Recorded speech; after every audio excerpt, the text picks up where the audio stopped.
BRS ప్రభుత్వంలో కబ్జాలకు పాల్పడిన వారిపై ప్రస్తుత సర్కార్ ఉక్కు పాదం మోపుతోంది. కరీంనగర్లో తాజాగా ఒక కార్పొరేటర్ అరెస్టుతో అలా పోలీసుల అదుపులో ఉన్న వారి సంఖ్య 3కు చేరింది. వరుస అరెస్టులతో బీఆర్ఎస్ లో టెన్షన్ పెరుగుతోంది.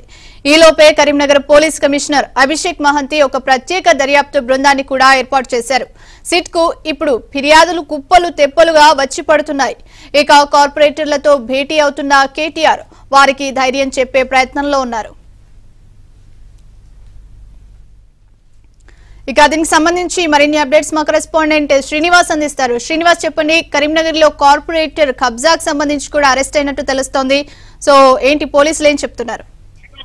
సో మొత్తంగా కరీంనగర్ లో పోలీసులు దూకుడుగా వెళ్తున్నారు. ఆ భూ కబ్జాలకు సంబంధించి వరుసగా అరెస్టులు చేస్తున్నారు. ఇప్పటికే ఇద్దరు కార్పొరేటర్లను బీఆర్ఎస్ కి సంబంధించిన కార్పొరేటర్లను అదుపులోకి తీసుకొని విచారణ జరుపుతున్నారు. సో మరోవైపు తాజాగా Karimnagar parliament social media warriors సమావేశానికి బీఆర్ఎస్ వర్కింగ్ ప్రెసిడెంట్ కేటీఆర్ హాజరయ్యారు. ఇదే సమయంలో కార్పొరేటర్లతో ప్రత్యేకంగా కేటీఆర్ సమీక్ష కూడా ఏర్పాటు చేసుకున్నారు. అయితే కాంగ్రెస్ పార్టీ అధికారంలోకి రావడంతో కొంతమంది కార్పొరేటర్లు బీఆర్ఎస్ కు సంబంధించిన కార్పొరేటర్లు కాంగ్రెస్ లో చేరేందుకు ఇటీవల సిద్ధమయ్యారు. వారితో స్థానిక ఎమ్మెల్యే గంగుల కమలాకర్ కూడా మాట్లాడారు.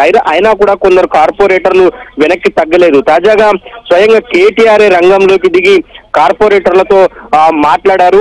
మున్ముందు ఇంకా అరెస్టులు కానీ ఇతర కేసులు కానీ ఉంటాయి, ఎవరు భయపడొద్దు, అండగా ఉంటామంటూ ఆయన చెప్పారు. రేపు ఏదైనా జరగవచ్చు అంటూ కూడా ఆయన కామెంట్స్ చేశారు. సో పోలీసుల అరెస్టులు, ఇటు కేటీఆర్ సమీక్ష సమావేశం రాజకీయంగా కొంత దుమారం రేపుతోంది. అటు కాంగ్రెస్ నేతలు కూడా వరుసగా అంటే సిపి కరీంనగర్ సిపి అభిషేక్ మహంతి ఇటీవల భూ కబ్జాలకు సంబంధించి ఒక సిట్ ఏర్పాటు చేశారు. సో దానికి సంబంధించి కాంగ్రెస్ నేతలు ఇతర భూ కబ్జాలకు సంబంధించిన బాధితులంతా కూడా వరుసగా ఫిర్యాదు చేస్తున్నారు. సో తమ భూమి కబ్జాకు గురైందంటూ కూడా వారంతా సిట్ కు ఫిర్యాదు చేస్తూ ఉండటంతో వాటన్నింటినీ పరిశీలించి భూ కబ్జాలకు పాల్పడ్డ వారందరినీ కూడా అరెస్ట్ చేస్తున్నారు. అయితే ఈ అరెస్ట్ చేస్తున్న క్రమంలో ఎక్కువగా కార్పొరేటర్లు ఉండటమే కొంత రాజకీయంగా దుమారం రేపుతోంది. ఎవరు అంటే గతంలో అనేక రాజకీయ ఒత్తిళ్లు ఉండేవి, కానీ ఇప్పుడు ఎలాంటి రాజకీయ ఒత్తిళ్లు లేకుండానే ఇలా కార్పొరేటర్లను అరెస్ట్ చేయడం కొంత దుమారం అయితే రేపుతోంది.